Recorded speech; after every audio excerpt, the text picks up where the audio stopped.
Hello, everyone. My name is George Barakis. I'm the co-founder and president of Young Conservatives for Carbon Dividends, YCCD. We're an education and advocacy organization that was founded in 2019 by 30 senior college Republican leaders. We're a group of young Republicans that came together with the goal of renewing the Republican Party's proud legacy of environmental stewardship and leadership, and also to advocate for the climate solution called carbon dividends, which is a form of carbon pricing, which is what I'm here to discuss today. And before I get into that, I want to thank you all for, first of all, for watching this, but also give a special thank you to the Vola Foundation for putting on such a great week of programming. I think this is the second Florida Climate Week I've had the chance to participate in. And just scanning through the sessions on the website, it's always great to see so many insightful and educational programming on this very important topic. And special shout out to Nicole at the Vola Foundation, who I know is doing or is working very hard to pull off this week. So as I mentioned, and I'm just going to share my screen here, bear with me. Today, I'm going to talk about the climate solution that my organization and a number of other organizations support, which is called carbon pricing. I'm sure many of you who are watching this are familiar, at least on some level, with carbon pricing, what it is, and how it works. But I'm going to give an overview of that for those of you who maybe aren't so familiar, and talk about some of the more nitty-gritty details of carbon pricing, why it's a good idea, why the US should have a price on carbon implemented, other countries that have implemented a price on carbon, and sort of what the state of the carbon pricing conversation here is in the US. And when I do a presentation like this, I actually like to take a step back and sort of assess where we're at in terms of fighting climate change. And unfortunately, here in October of 2023, 3 years into the decisive decade, so-called decisive decade for climate action, the 2020s, we are not doing enough, and it's very clear. While there have been important steps forward in the U.S. and globally, we're still short of where we need to be. Global emissions are going up, not down. They need to be going down, but they're going up.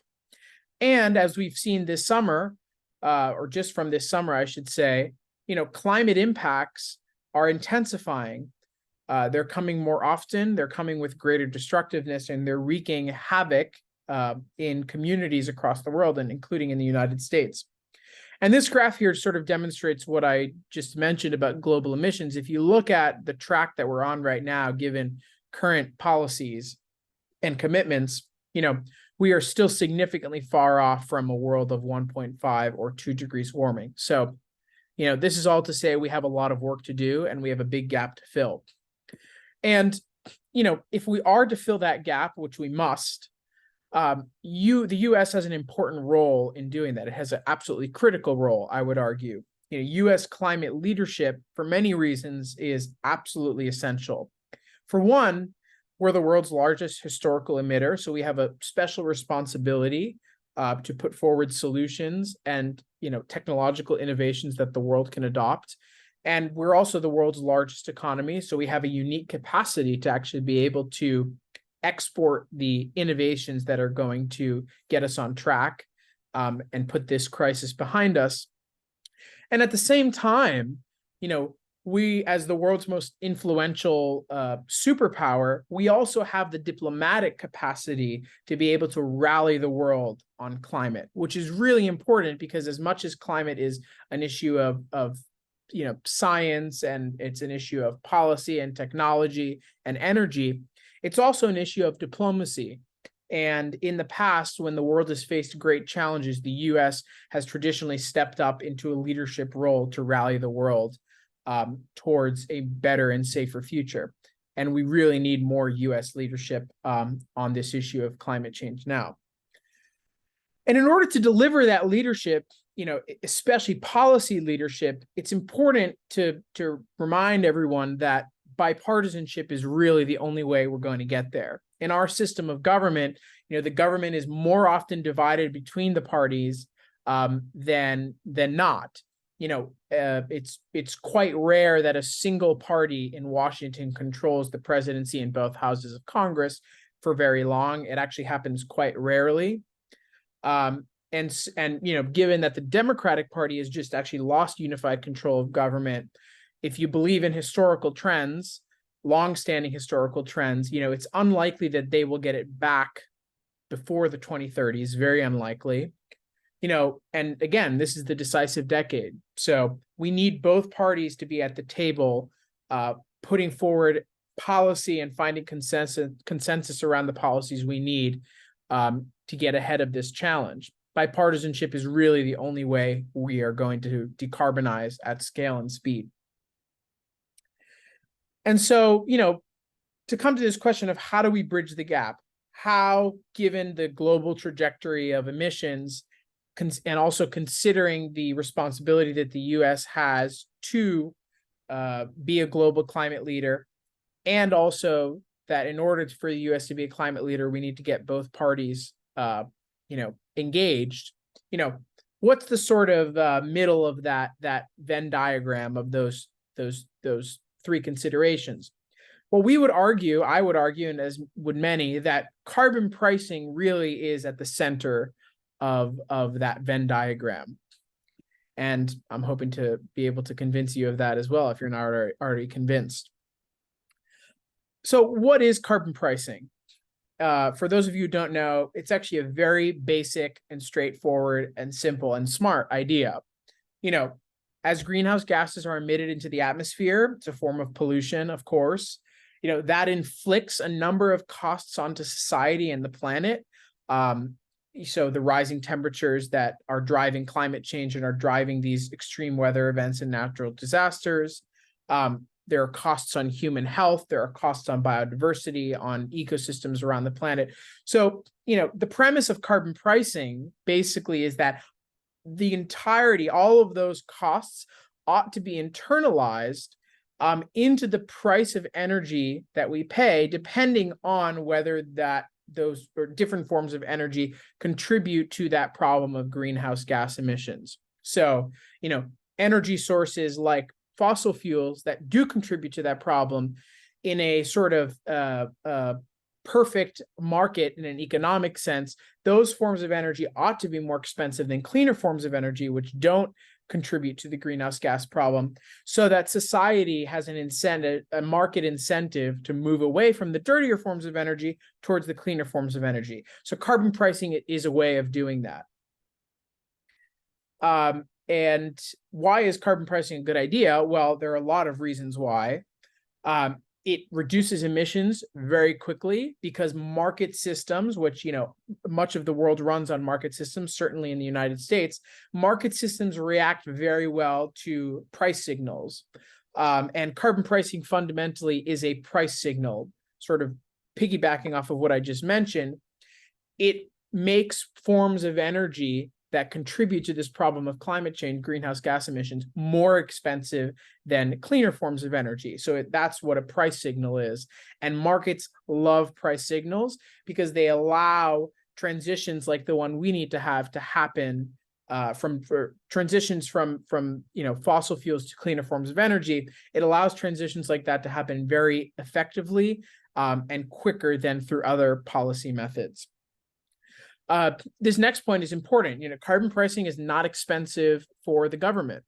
It actually doesn't cost the government pretty much anything to implement a price on carbon because it's just a signal into the market.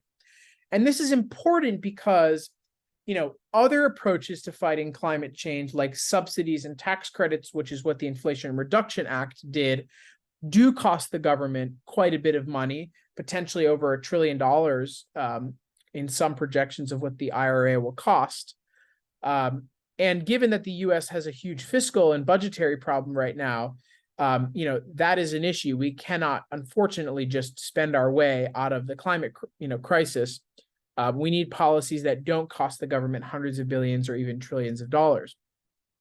Related to that, another reason why carbon pricing is great is because it provides revenue to the government that's collected from the taxing of greenhouse gas emissions.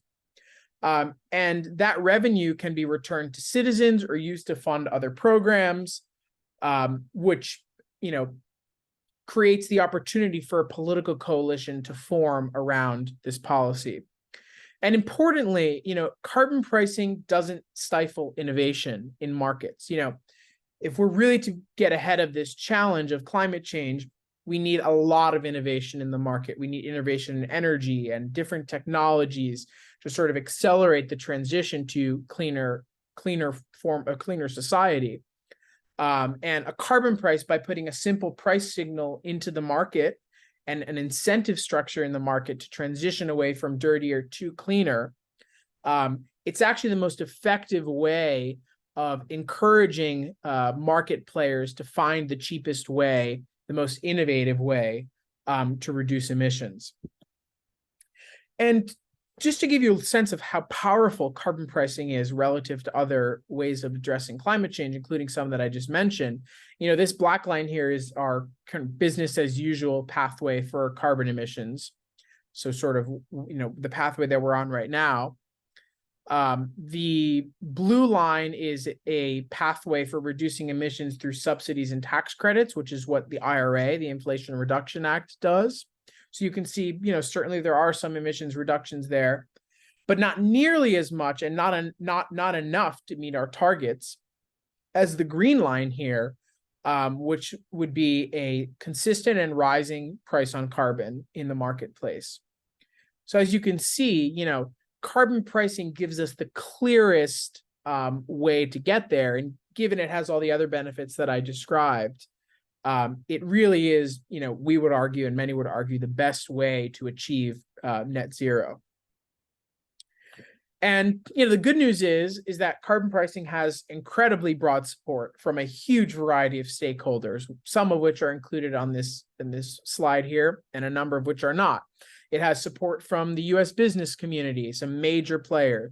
It has support from the trade associations that the business community employs to advocate for their interests in Washington. It has the support of editorial boards. It has the support of major environmental organizations, as well as financial and banking institutions. It really, there's a who's who of stakeholders support this solution. And as well as those stakeholders that I just mentioned, the largest statement of the economics profession ever was in support of this policy of carbon pricing. So this really is a consensus idea in the economics community as well. And, while there are a lot of reasons why Washington, D.C. today is divided, carbon pricing actually on paper has a lot of support across both parties. You could see some of the current and former representatives and senators here who I've laid out, as well as some other important statesmen like James Baker down here on the left, who actually developed the plan that my organization YCCD supports, the Carbon Dividends Plan. From Mitt Romney to Lisa Murkowski to Chris Coons to Senator Sheldon Whitehouse, this is a solution which really has a lot of support, and that support cuts across ideological lines. So kind of going outside the US here for a second, I think it's interesting. Carbon pricing really, as far as policy ideas go, has actually enjoyed a lot of success around the globe. As of 2023, close to a quarter of all global emissions are now covered under carbon pricing systems. That's about double where it was a decade ago, and that trend is accelerating. So more countries are implementing or considering implementing carbon pricing systems, as you can see by this graphic here. And that, of course, includes some of our closest allies, Mexico, Canada, the EU, the UK. Europe has had a carbon pricing system. The EU has had an emissions trading system, which is another form of carbon pricing for many years. And you're even seeing now, some developing countries, including even China, one of our biggest adversaries, working towards carbon pricing. So this is an idea which has has drawn broad interest around the globe from countries both developed and not yet developed. And for those wonks out there, policy wonks, it's interesting that climate policy tends to trend towards carbon pricing when you consider carbon pricing and the other kind of types of climate policies that countries implement. They all seem to work towards carbon pricing. So, while a country like the U.S. hasn't yet put a price on carbon, I think many of us are optimistic that, like other countries, we are working towards putting a price on carbon. We'll get more on that in a bit. So, as I mentioned, right, the U.S. of course does not currently have a price on carbon, but what is the pathway to get there? Because as I've laid out, this is of course a good idea. Our allies are doing it, and really, if we're to get ahead of this challenge, we're going to need to put a price on carbon. So the question really is, how do we get there? And taking another step back to the last time that carbon pricing was really seriously considered, in 2009, there was a bill called the Waxman-Markey bill, or that was the shorthand. It was actually called the American Clean Energy and Security Act, that would have established an emissions trading system, a form of carbon pricing here in the US, similar to the one used in the EU. And remember, this was the height of the financial crisis. So, there were a lot of challenges in the economy at that time that created headwinds for this sort of policy. And while it ended up passing through the House of Representatives, it was stymied in the Senate due to the filibuster. And at that time, some of the biggest opponents of the policy were actually the business community. And as you saw from that slide a few minutes ago, the business community now has actually since sort of done a complete 180 on this policy, and they now actually support it, which is a huge change from 10 years ago. And there are also other reasons why, the landscape today as it relates to carbon pricing and climate policy is very different. Today, as my organization is part of, this movement of young Republicans who are pushing the Republican Party to more aggressively address this problem of climate change and come to the table in policy discussions on it. That was not the case, 10 or 15 years ago. I mentioned the U.S. business community is increasingly offering support for solutions like carbon pricing, and the private sector, this is important, the private sector is increasingly, accelerating the trend towards a clean economy. Republicans in Congress, and again, this is very different from even 5 years ago, let alone 10 years ago.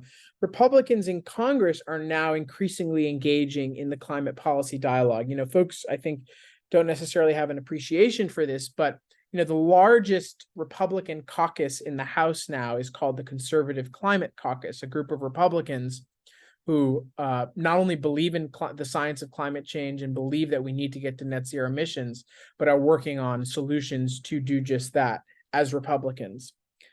And something that we'll talk about in a minute, the European sort of approach to climate policy, and specifically one of the steps that they're taking now through their carbon border adjustment tax, CBAM is the sort of short for that, is creating an additional incentive and pressure for U.S. leaders to deliver, greater U.S. climate leadership and climate policy. And finally, the last point I'll mention to sort of cap this framing of why the landscape is different now than it was the last time we tried carbon pricing. The IRA, the Inflation Reduction Act, which was passed in 2022, is now driving clean energy investment to communities across the U.S., but especially into Republican, rural, and conservative communities, which is creating jobs and economic opportunity that has the potential to really bridge the partisan divide on this issue of climate change. So the window is really opening, given all of these trends and dynamics, for us to push forward this policy.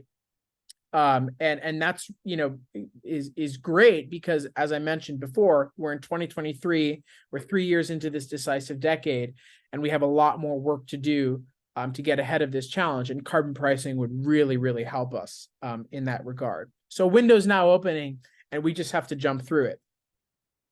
There have been, since Waxman-Markey, more recent carbon pricing efforts. There were some Republican members of Congress, Carlos Curbelo and Francis Rooney, two people who are folks I really look up to, actually. They both, as Republicans, introduced carbon pricing bills during their time in Congress. There's been some work through the Climate Leadership Council, an NGO that's brought together business and environmental stakeholders around carbon pricing. There's been a big push to get more Republicans on board with this solution. You can see that over here, a publication that published in 2017 called The Conservative Case for Carbon Dividends, which actually helped to kick off the work that my organization is doing. It's also worth noting, actually, that if we're talking about recent efforts, we actually got very close to a price on carbon in the Inflation Reduction Act, which passed last year. The White House and 49 other senators, all Democrats minus Joe Manchin, were ready to put a $20 a ton fee on carbon as part of Biden's climate bill, or the Democrats' climate bill, I should say, but they just couldn't get that 50th vote to pass the Senate in reconciliation. So this is all to say, we're actually not as far as some people might think we are, and it actually wouldn't take many Republicans going along with Democrats to get us to a place where we could pass a solution like carbon pricing. And this is Mitt Romney, one of the leading advocates for carbon pricing in the Congress right now, and the leading Republican advocating for carbon pricing in the Senate. He got asked, does he think he can get Republicans on board with carbon pricing? And he says, some, not a lot, but I don't need a lot because I think we can get a lot of Democrats and I think we can get some Republicans. So speaking to this idea again of, a group of Republicans going along with Democrats to pass this sort of solution, we're not actually that far away from being able to do that. And, to sort of bring it back to the present now, on efforts that are sort of currently underway, the discussions around carbon pricing policies right now are really focused on what's called the Carbon Border Adjustment Mechanism, which I mentioned before in the EU context. It's called CBAM. The EU in 2022 approved the first CBAM, global CBAM, which basically what it will do is extend the reach of the EU's carbon pricing system to the rest of the world. What does that actually mean? So, under the policy, the EU will charge an equivalent price on carbon for goods imported into the European Union that come from countries that don't have carbon prices of their own. So it's basically a way of incentivizing the other countries of the world to adopt their own carbon prices so that their producers and manufacturers don't have to pay to export goods into the EU, which does have a carbon pricing system. And there are a lot of, very wonky economic reasons for why that's a good and a necessary idea. Most importantly, it levels the playing field between EU businesses and producers and manufacturers and those, outside of the EU who, because of the fact that they are not subject to a price on carbon, have lower, standards, and at the end of the day, their goods will be of lower price because of that, because of their lower environmental standards. So it's a way of leveling the playing field for those countries and a group of countries in the EU's case who do have a price on carbon, and incentivizing other countries to adopt their own carbon pricing system. And, there are some active discussions in the US about such a solution, and they're sort of based in this idea of the carbon advantage. So recent research that's come out actually through the Climate Leadership Council has found that the US is what's called more carbon efficient than many of our major trading partners. And what that basically means is to produce a unit of a good, for example, a ton of steel. The US tends to do that with a lot less pollution and greenhouse gases being emitted than some of our major trading partners. So, for example, we're 3 times more carbon efficient than China, 4 times more carbon efficient than India. And, in certain industries, the carbon advantage is actually overwhelming. So for example, US steel manufacturing is 6 times cleaner or more carbon efficient than Chinese steel manufacturing. And what this research shows us is that if the US were to implement a border carbon adjustment or a carbon border adjustment mechanism, those are 2 sort of synonymous terms, it would actually help us bolster our domestic manufacturing in key industries like steel, because it would allow us to monetize the fact that our manufacturing is cleaner relative to other countries with lower environmental standards.